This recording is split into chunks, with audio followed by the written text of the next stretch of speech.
Don't go camping alone, ever. By Redditor Darth Varda.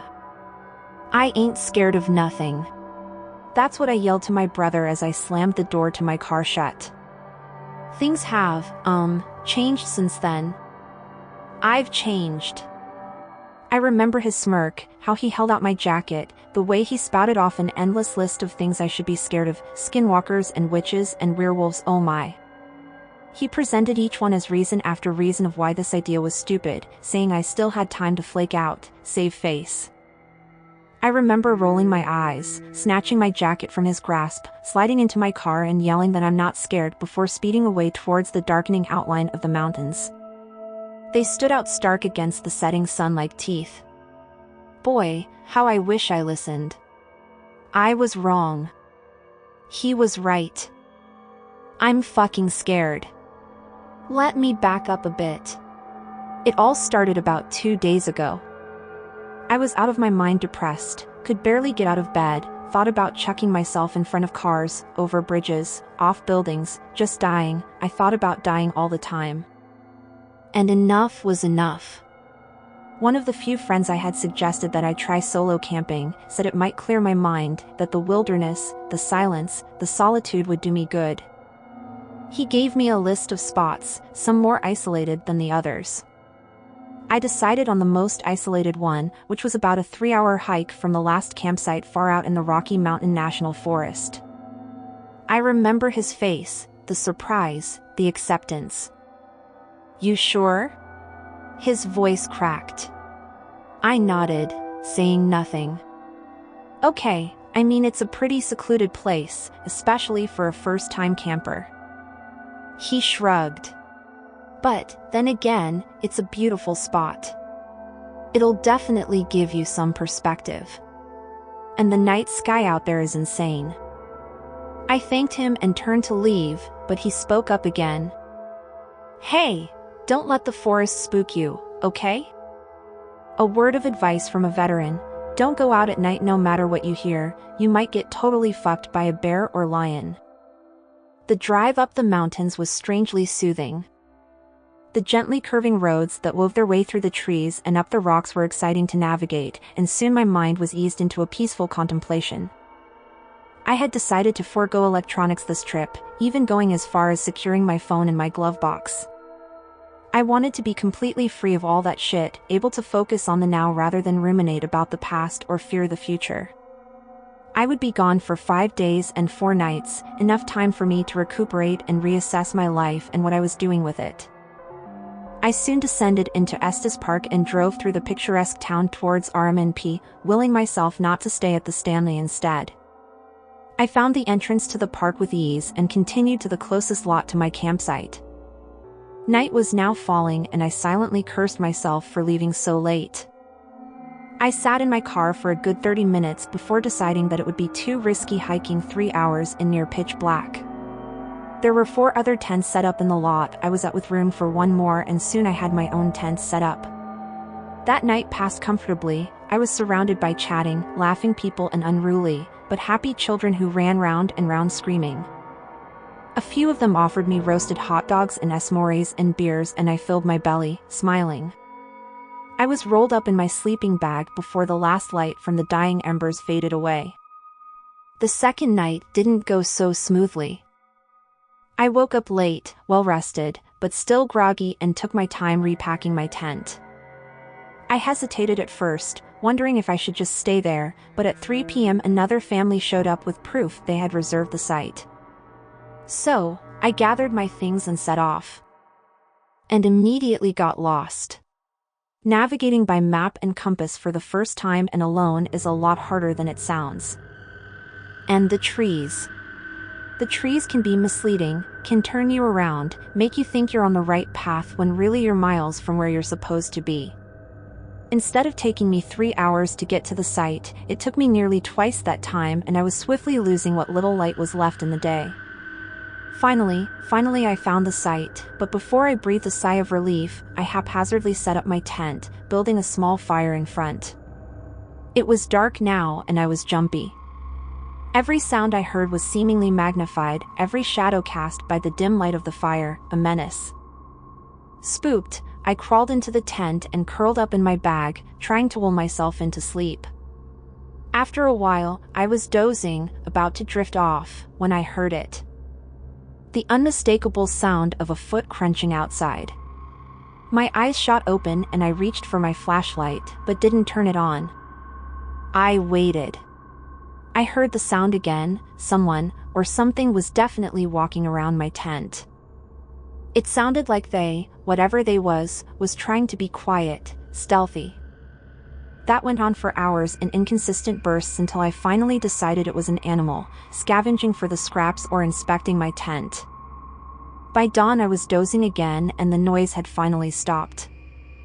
I told myself I would sleep for an hour or two, giving myself time to rest up. I woke up disoriented, exhausted, and started to panic before remembering I was out camping and then I needed to start hiking back. Now. But when I exited the tent, I saw that the sun was already setting. To say I was upset would be an understatement. I hesitated for a moment, trying to decide what to do. I wanted to go home. I wanted to leave, see how far I could get out there. But deep down I knew I'd instantly get lost and probably end up in a worse situation. So, I began collecting as much wood as I could to build a big-ass fire and prepared to hunker down for the night. The light from the sun seemed to disappear unfathomably fast. The third night was, pretty problematic. I sat awake in my tent for hours after the sun went down, waiting. I'd left the fire going for as long as the wood lasted. I know this isn't kosher for camping, but I was improvising and I was absolutely terrified. The darkness around me seemed to crush the light from the fire, making it seem small, pathetic, a tiny candle in a sea of shadows. For hours I sat there, listening, afraid. Finally, I realized I was just being ridiculous, that what I had heard the night before was nothing to fear, that my subconscious, my monkey mind, was just playing tricks on me. Keeping me alert for no reason. So I bundled myself up and laid down. And I heard it. Softly at first. A footstep. Then 2. 3. Growing louder, bolder. I sat up and felt my eyes increase to the size of saucers and my breath quickened. What was that? I had to know. I wasn't thinking. I wasn't. I was operating purely off of fear. I heard the noise. It sounded like something running and running around and around my tent. Suddenly, the side of my tent pushed in as if someone was slapping it from the outside. "Hey!" I yelled, scared out of my wits. "Hey! I'm awake, I'm in here." I tried to stand, tripping myself up in my sleeping bag in the process, and slammed into the front of the tent. Scrambling up, I swiftly unzipped the flap and ran outside with a red-tinted flashlight. I saw a shape scurry away and followed. And there, standing at the edge of the firelight, barely visible, was the silhouette of a person. They were standing with their back towards me. Their arms were hanging in strange positions by their sides, their head pointed straight away from me. I took a step towards them and a branch cracked underneath me. The sound seemed to startle the person and they turned their head ever so slightly. "Hey," I said again, "what the fuck, man?" And it boiled up, a sound that crescendoed into a scream. It was laughter, and it echoed around me, rattling around in my skull. I ran, leaping into my tent, zipping it up behind me, curling into my sleeping bag, crying. And the world around me exploded, or rather imploded. The walls of the tent shook, like hundreds of hands were slapping it, poking it, punching it. Outside, what sounded like dozens of people running around shattered the silence. I don't know how or when I fell asleep, I think I fainted. Either way, I woke up the next day to a reddish glow encompassing my surroundings. I sat up and ran outside, looking around for proof of what I had heard. But there was nothing, no footprints, handprints, or any disturbance at all. "Fuck this," I muttered to myself, throwing my things chaotically into my bag. I would leave today. In the dark, I couldn't stay another night here. I was just starting to unpull the tent when I heard it, a sound in the distance, perhaps carried to me by the wind which was picking up around me. Help me! Help me! Please, oh God, help me! I reacted more out of instinct than logic and began running towards the sound before realizing that I, in no way, was in a place to help whoever was screaming. Still, I tried to locate the source of the sound, following the voice for about 30 minutes. Where are you? I yelled, looking around me through the maze of trees. I'm here, where are you? Quickly the screams descended into a deep, unsettling laughter. Scared out of my mind, I turned and ran back the way I came. By some miracle, I made it back to my site, grabbed my pack, and uprooted the poles of the tent. Thinking that I would just roll it up and carry it back instead of taking the time to fold it neatly and shove it into its bag. Around me, the mountains loomed up like fangs, like I was about to be swallowed whole by a monstrous mouth. As I pulled each pole, the tent fell a little, but it was only on the third pole of out 6 that I realized it wasn't falling fully flat. Confused, I peered into the tent and reeled in horror, too afraid to even scream. There was someone sitting inside. But not just anyone.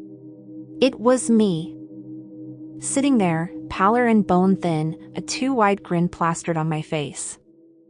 A single droplet of blood rolled down from each eye which, instead of having green irises, were totally, wholly black. I jumped back, tripping over my own feet. Laughter rose up around me, and as I scrambled up I saw my hand that was not my hand reach out from the tent, followed swiftly by the other, then the head. My face that was not my face looked up at me, still smiling, then laughed again. I screamed. I stood. I ran.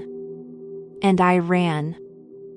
I didn't even know if I was running the right way. I couldn't even use the sun anymore for guidance since it had almost fully set. I ran without looking where I was going. I could feel the trees scratching me up, pushing against me, like they were trying to hold me back, hold me still until that thing came for me. Suddenly a light flashed in my face and I ran into something solid, something black, something that wrapped around me. I instantly cowered, hiding my face in my hands. Shit! Oh please God, no. I heard my own voice, terrified, shaking. Hey, calm down. It's okay. You just scared me. Calm down, what's wrong? I looked up and into the worried gray eyes of a human face. The face of a middle-aged man, to be exact. He was holding me up, the flashlight he was using lay fallen at our feet, creating strange shadows behind us. I looked back, fearful of what I might see, but there was nothing, only trees swinging slowly in the slight breeze. Hey, he said again. Was that you? Screaming? I came out here to check. I couldn't speak, I was too terrified. I shook my head. Were you camping out there alone? He asked, letting me go and bending down to retrieve the flashlight. I nodded. Then began crying. Hey, it's okay. It can be spooky out here. Come on, my car is right over there. He gestured with his head back behind him. I wiped my nose and blinked, finally finding my voice. Who are you? He glanced at me then away. I'm, a park ranger. But he didn't look like one. He was wearing a smooth black suit, black tie, and white shirt. And his shoes were polished leather, not hiking boots. Come on, he said again, taking my pack and swinging it onto his back. As he did so, his jacket flapped slightly and I saw what looked like a Sig Sauer handgun strapped to his belt. Okay, I said, looking back behind me again. How did you find me? He shrugged. Good hearing. We entered a small clearing and I saw a matte black SUV with tinted windows, headlights flaring, engine idling, parked in the middle of it. He popped the trunk and threw my bag in as I climbed into the passenger side seat. He climbed in the driver's seat and asked me where he should take me. I told him the lot number and we were on our way. After a few moments, he flipped the cubby between us open and pulled out a bag. "Corn nuts?" he asked, holding out the bag to me. I took it gratefully and began chomping away. I licked my fingers, then looked back at him. "So, are you really a ranger?" He looked at me, then back to the road, but still I stared at him, transfixed. He looked exhausted, his wood-colored hair disheveled and dirty from the forest. The SUV jerked to a sudden stop and the man let out a slow, low breath. His eyes narrowed and he looked over at me, then back to the dirt trail in front of us. I followed his gaze, feeling the fear churning up inside me. And there, in the middle of the road, was me. The me that was not me. Its limbs hung limply, as if they were broken, and that sickly smile was still plastered across the face. It waved. The man looked back at me, then back at the thing that was not me, then back at me. I met his gaze. "I don't get paid enough for this shit," the man muttered before slamming his foot on the accelerator straight towards the thing. We both felt the impact. The car bounced over the body and the man kept driving, but around us, in between the trees, stirred into the darkness, laughter boiled up, manic and persistent. We reached the lot in silence, bathed in the first light of the rising sun. The man beside me seemed to be deep in thought, distracted. I was still scared, but hopeful that whatever that thing was, it was now dead, crushed by the car, or at least so badly wounded that it would soon succumb. The SUV slowed to a stop and the man popped the trunk and hopped out. He walked to the back and grabbed my pack as I jumped out. He handed to me and I took it, then thanked him for everything. "No problem," he said, all in a day's, or night's, work. His lips quivered as if he was about to smile. I turned to leave, but he spoke up again. "Hey." I turned to face him again. "If you ever want to talk about what you, saw, or, just talk, call me." He held out a card. I took it and looked down at it. It was matte black and only had a single number written on it. There was no area code. Then, I began, but I heard a door slam and looked up. The man was already back in his car. He waved at me, then sped off back the way we had come, back towards that thing. I shoved the card in my pocket, climbed into my car, and left, breathing a sigh of relief. I still haven't told anyone about what happened, even when they asked why I refused to go camping ever again. I just shrug and tell them it wasn't my thing, that I prefer a warm bed and the bustling sounds of a busy city. Every so often, though, I'll pull out the card, my fingers lingering over my phone, wondering if I should call. Wondering who the man really was and if he'd really be able to explain what happened to me.